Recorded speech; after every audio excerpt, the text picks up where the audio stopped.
Queria falar, né, em relação à moral, que tem três correntes filosóficas, né, em relação a...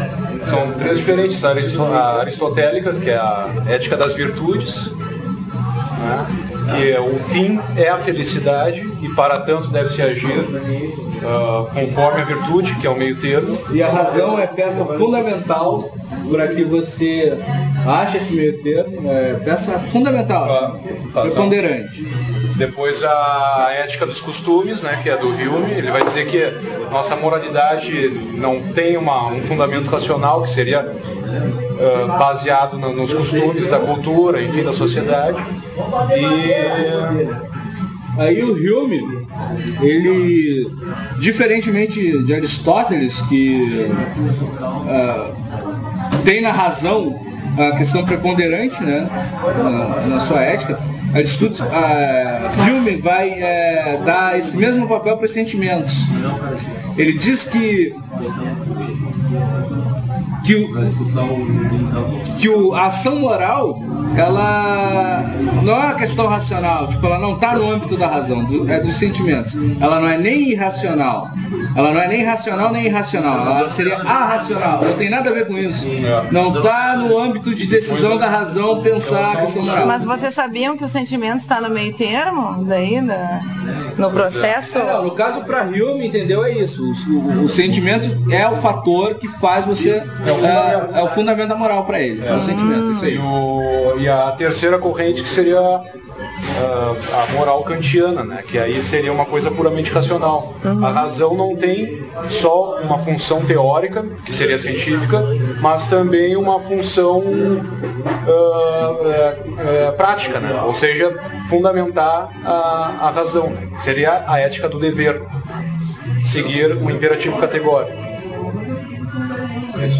Que daí também bota tudo na razão e esquece as emoções e os sentimentos. Não tem emoção para Kant. Não tem emoção, ele conforme o dever. Ele é mais parecido com uma máquina. Como Wittgenstein também, mais parecido com uma máquina.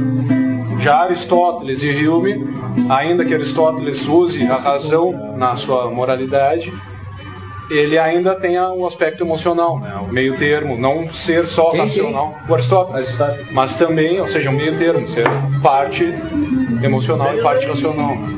Hume sem razão e Kant só razão. O Aristóteles seria o meio termo depois. Então vamos dizer que o bom comportamento ético é o comportamento virtuoso, e o contrário é o comportamento vicioso. Tá. Aristóteles define a virtude de uma maneira muito interessante para o conjunto, enfim, para a obra dele sobre o assunto, sobre a ética. Ele diz assim, ele usa o termo grego arete, né, que tem uma gama, uma amplitude maior que o nosso termo virtude, mas é traduzido como virtude. O que é virtude para os gregos, para Aristóteles no caso? A virtude é o pleno uso de uma determinada função, ou seja, a virtude de uma faca é cortar bem. Aí o Aristóteles começa a construir o seguinte argumento. Vamos investigar se o homem tem uma função própria. Aí ele vai e tal, faz umas considerações e começa a perguntar pelo aquilo que faz o homem ser homem e que difere ele dos outros animais. Vocês teriam alguma sugestão? Que é a racionalidade. É o uso pleno, então, da razão.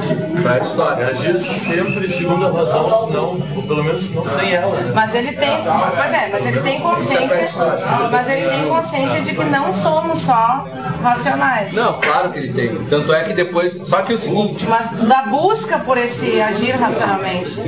Aí tu vai ter um problema, tá? Para ele tu tem o bom uso da razão em dois campos, no teórico e no prático.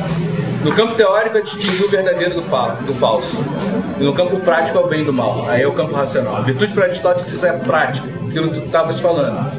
Como é que eu vou dizer que você é virtuosa se eu só te vejo dormindo e não te vejo fazer nada? Como é que eu vou saber se você é virtuosa? A partir do momento que tu age. Então virtude é ação. Ela só se manifesta através da ação. Daí, desse pleno uso da razão no campo prático, é isso, se manifesta nas nossas ações. Ou seja, você tem um rol de maneiras de escolher de como agir. O homem virtuoso, ele vai escolher a melhor ação. Não é? Então é isso. Mas visando o quê? No fim ao cabo, visando o que é bom, o que é melhor para ti e para todos.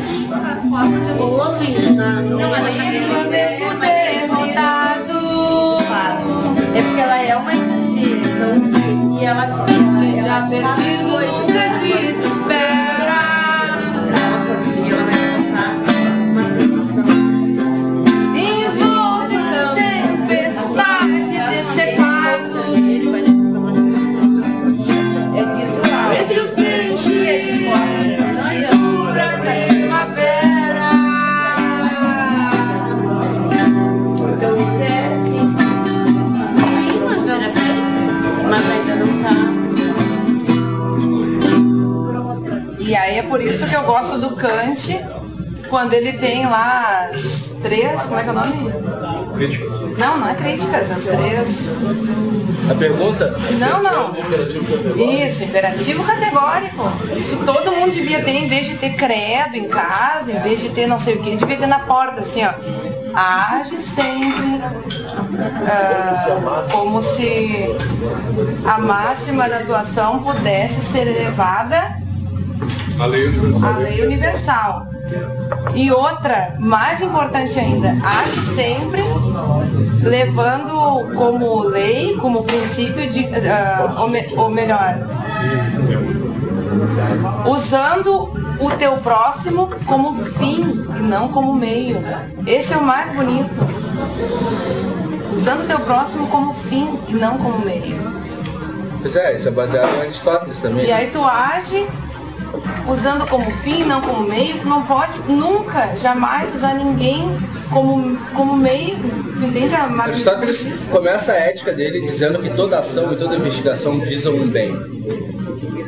O bem é aquilo que todas as coisas visam, mas há diversidade entre os fins. Você tem a introdução de um outro conceito, fim. Ou seja, a ação tem um fim. Esse fim é o bem. O fim da ação e o bem são a mesma coisa. Toda ação visa um bem. Porque tu fuma, tu pode argumentar. Ah, não, mas eu fumo, isso não é bom. Tá, mas quando tu fuma, é porque isso te dá prazer. É um bem pra ti. Ou seja, esse bem é um bem aparente. É o bom pra gente. É aquilo que a gente toma como um bem. Há que distinguir. Se há um bem aparente, então deve haver um bem real. E isso é que vai visar a tua ação. Todas as tuas ações. É você ter uma relação de fim e meio. Ou seja, uma relação de fim e meio. Uma coisa pode ser um fim numa ação, mas ele é meio para outra ação. No fim das contas, o que você visa? Um tipo de bem que ninguém pode tirar de ti. Um bem supremo. Aquilo vai te trazer a felicidade. Ou seja, toda a tua ação na tua vida, homem virtuoso, ele vai agir sempre em função daquele bem supremo. Isso vai nortear o comportamento ético dele. Mas esse bem supremo não pode ser o prazer simplesmente. Não é só o prazer. Vai depender da corrente filosófica. Exatamente. Uma corrente hedonista vai dizer que o prazer é o fim. Exatamente. Uma corrente eudaimonista vai dizer que o fim é a felicidade. E aí, como se chega nessa felicidade? Como se chega nessa felicidade? Através das virtudes, né? Ou seja, o meio termo, a ação, que seria o meio termo. Sim, também a moral de Descartes, né? Descartes ele não escreveu em vida um livro sobre moral, mas ele falou sobre a moral provisória, qual seja, enquanto não consigo racionalmente fundamentar meu comportamento, então ele diz que vai seguir a moral provisória, que é seguir as leis do Estado, a lei do Estado e a lei da religião dele. Só isso que eu queria comentar.